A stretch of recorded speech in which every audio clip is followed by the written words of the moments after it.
एक नगर्ने फेरि हामी चाहिँ आज चाहिँ एकदम माथि घुम्नु जाँदैछौँ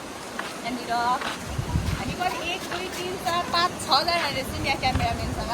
6जना चाहिँ आज चाहिँ यसो माथिको हावा खानु गएको आज चाहिँ ल हेर्नुहोस् है माथि कस्तो छ सबै देखाइदिन्छ आज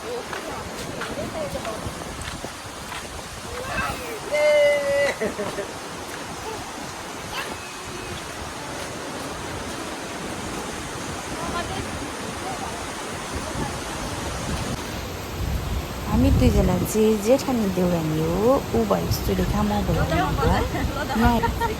यहाँ राज काकासँग एकदम घुम्नु आइरहेको छ बहिनी कतिको हेप्पी छ हौ एकदम काका भतिज्नी हो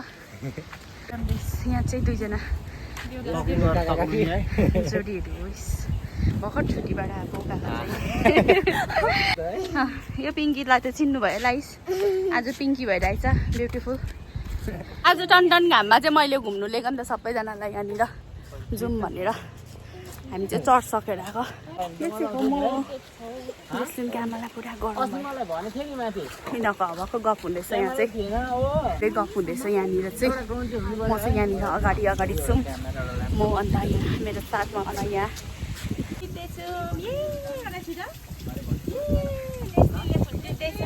अकाले पनि टिप ल छिटो यहाँ यसमा क्लिप रहेछ नि त खै त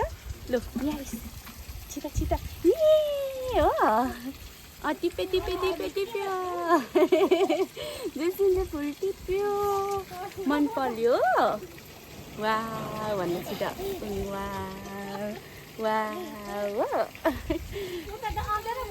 वा भन्न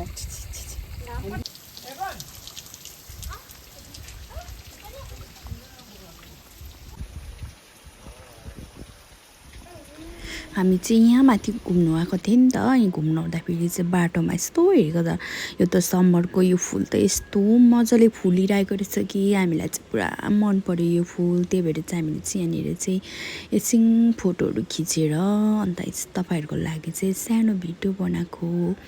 तर यो फुललाई चाहिँ के भन्छ त्यस्तो थाहा भएन बगनबेली भन्छ कि के भन्छ अन्त यहाँनिर मेरो छोरी जेसिनले चाहिँ क्लिप पक्रिरहेको रहेछ नि त त्यही भएर क्लिप पक्रिनुहुन्न छोरी भनेर मैले निकालेँ अन्त यहाँनिर हेर्नुहोस् न मेरो छोरीले पनि फुल पुरा मन पराउँछ नि त झन् उसले यसरी टिप्नु पायो भने त कम्ती खुसी हुँदैन उसलाई यो फुल यसरी टिप्नु चाहिँ उसको निया फुपूले सिकाएको अहिले निया फुपू हुनुहुन्न निया फुपू देखिरहनु भयो कतिजनाले मलाई कमेन्ट गर्दै थियो बहिनी चाहिँ कहाँ गएको टाढा गएको कि के गर्नु गएको कि कस्तो मैले कमेन्ट कसैको रिप्लाई नै गरिनँ नि त कतिजनाले बहिनीको लागि प्रेहरू गर्दै भयो सेफ जर्नी पठाउनु भयो यसको लागि थ्याङ्क यू अन्त फेरि चाहिँ किनभने निया फुपू चाहिँ जेसिनको चाहिँ अहिले चाहिँ बाहिर जानुभएको अब केही वर्ष 3-4 वर्षमा मात्रै भेट हुन्छ नि त त्यही भएर थ्याङ्क यू तपाईँले मेरो भिडियो हेरिदिनु